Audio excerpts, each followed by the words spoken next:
The salt air of the shipyard was a permanent resident in Elias Thorne's lungs, a bitter reminder of the 12-hour shifts that were slowly eroding his soul. As he stepped out of the industrial gates, his joints groaned in protest, matching the rhythmic creak of the rusted cranes behind him. His hands, perpetually stained with oil and grit, were tucked deep into the pockets of a jacket that had long since lost its ability to ward off the damp chill of the city. Elias was a man defined by his exhaustion, a father whose only motivation was the fragile heartbeat of his daughter, Clara, and the mountain of medical bills that threatened to bury them both. He walked through streets where the rain didn't cleanse. It only amplified the despair. The neon signs of the industrial district flickered with a dying buzz, casting long, distorted shadows across the cracked pavement. Every puddle he stepped in reflected the past due notices that currently cluttered his kitchen table, red-inked reminders of a life he could no longer afford. The cold was a constant companion, biting through his worn-out boots as he navigated the labyrinth of alleyways toward his cramped apartment. He was a ghost moving through a city that had forgotten how to be kind, a man whose hope had been traded for the simple necessity of survival. Just as he reached the corner of his block, the atmosphere shifted. A sleek, unmarked black sedan purred to a stop beside him, its headlights cutting through the mist like the eyes of a predator. The door opened with a soft, expensive click, and a man stepped into the rain. He was dressed in a tailored charcoal suit that looked entirely out of place amidst the grime of the shipyard. This was the man known only as the architect. He didn't offer a handshake or a greeting. Instead, he held a heavy leather briefcase and a digital timer that pulsed with a sharp, crimson glow, its numbers ready to begin a final descent. "Elias Thorne," the man said, his voice cutting through the sound of the rain with a chilling clarity. "I am here to offer you an exit." He opened the briefcase to reveal two distinct choices. On one side lay $10,000 in cold, hard cash, the bills neatly banded and smelling of promise. On the other side sat a thick legal contract, embossed with a gold seal, promising a payment of $1 million exactly 10 years from this very moment. It was the ultimate test of human nature, the relief of the present against the security of a future he might not live to see. Elias stared at the money, his breath hitching. 5 seconds. "Elias," the architect whispered, his thumb hovering over the start button on the timer. The countdown began instantly. 5. Elias's mind raced through the reality of his life, the rent that was late, the medicine Clara needed by tomorrow, and the crushing weight of the debt collector's threats. 4. He tried to imagine $1 million, but it felt like a fairy tale, a distant star he could never reach.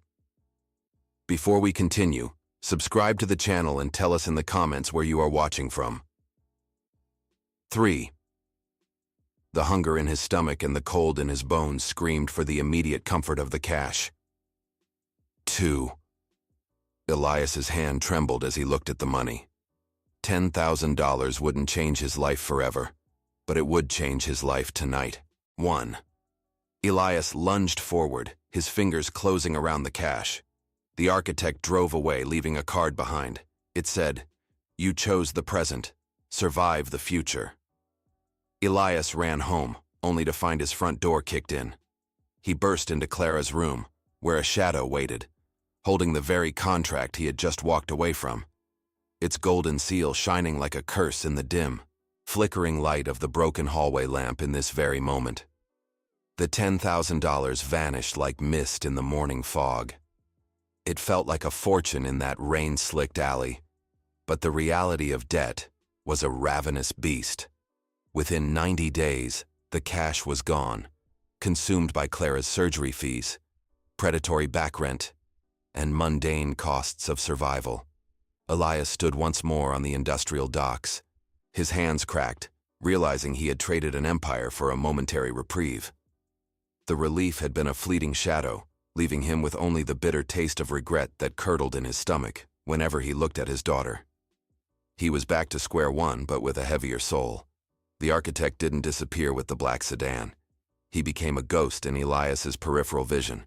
Elias saw the charcoal suit in news reports and spotted the man's calculated silhouette amidst rush-hour crowds.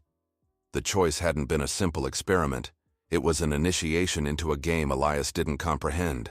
He felt eyes on him at the shipyard, sensing every groan of exhaustion was being logged by an invisible accountant. His life was no longer his own. It was a data point on a corporate ledger, a specimen being studied for its breaking point. In a flickering laundromat, Elias met Sarah. Her eyes held the same haunted vacancy he felt. Unlike Elias, Sarah had chosen the $1 million 10 years ago. She was now in the final months of her wait, living in terminal decay. Her clothes were rags, her apartment a fortress of paranoid whispers. "They don't just give it to you," she whispered, her voice a dry rasp. "They watch you rot. They want to see if you'll break before the clock strikes 0. Sarah explained the monitoring was actually a series of cruel psychological stress tests designed to crush the spirit. The horror deepened when Clara mentioned the nice man who watched her at school. She described a figure in a black suit who asked if she wanted her father to be happy. Elias felt a cold terror that the shipyard's winter couldn't match.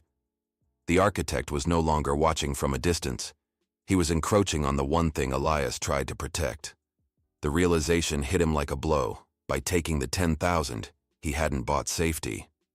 He had invited a predator into their home, turning his daughter's future into a bargaining chip for a debt he could never repay. The black sedan returned, idling outside the shipyard gates. The architect didn't step out.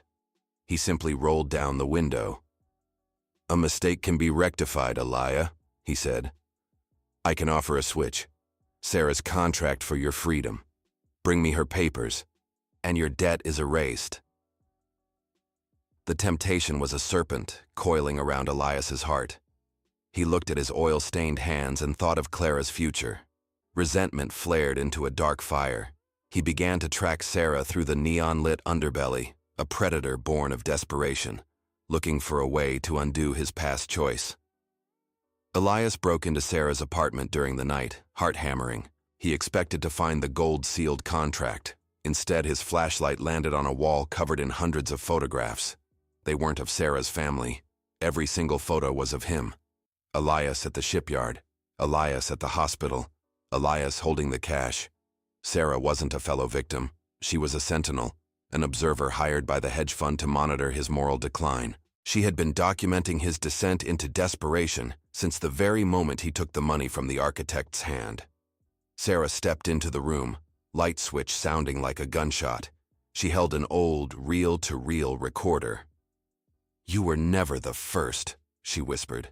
She pressed play. A voice filled the room, his father sobbing as he made the same choice years ago. The recording revealed the $1 million was a curse that destroyed their bloodline for decades. Elias just triggered the final phase of the cycle, unveiling a legacy of debt he could never escape.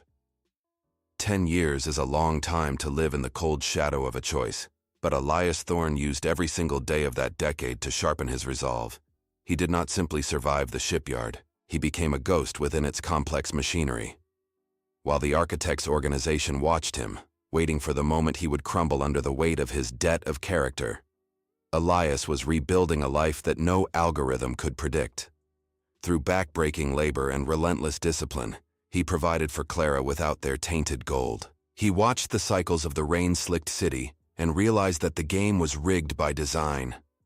Clara was no longer the frail child in a hospital bed. She was a vibrant young woman, her laughter the only currency that mattered. Yet, as the 10th anniversary approached, the air grew heavy with an old dread. The debt wasn't settled. It had merely been maturing.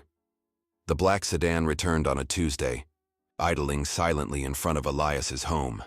He walked toward the vehicle with the steady gait of a man who had already faced his worst nightmares. He was driven away from the docks and into the shimmering heart of the metropolis, to a high-rise of glass and steel that pierced the clouds like a needle.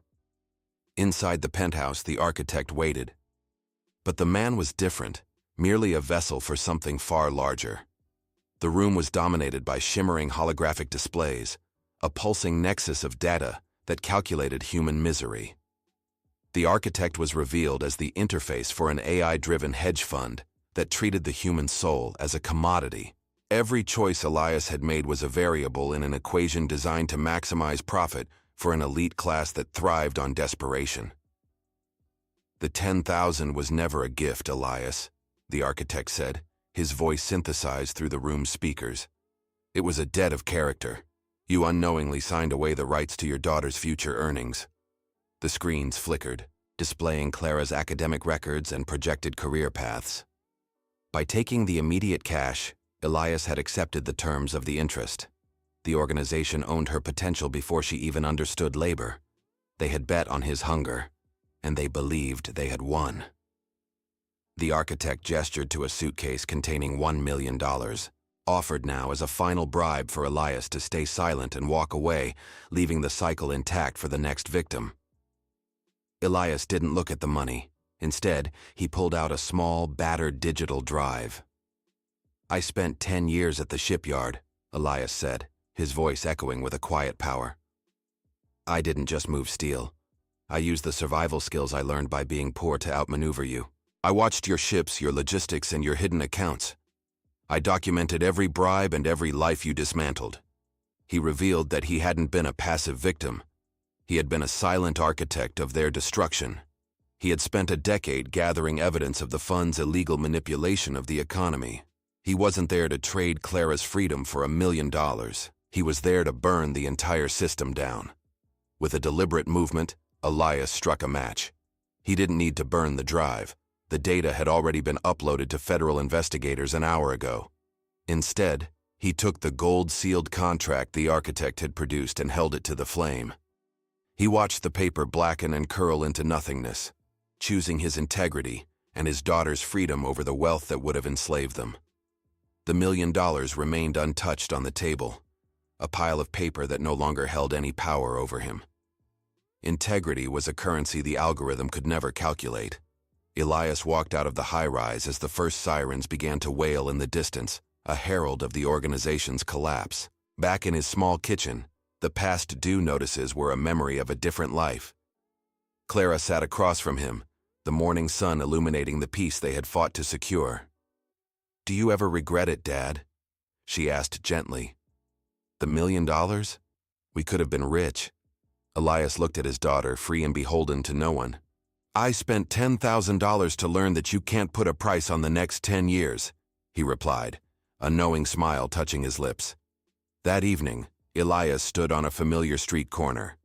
A black sedan slowed down near a young man clutching a medical bill. Before the door could open, Elias stepped out of the shadows, placing a grounding hand on the stranger's shoulder. The cycle was broken.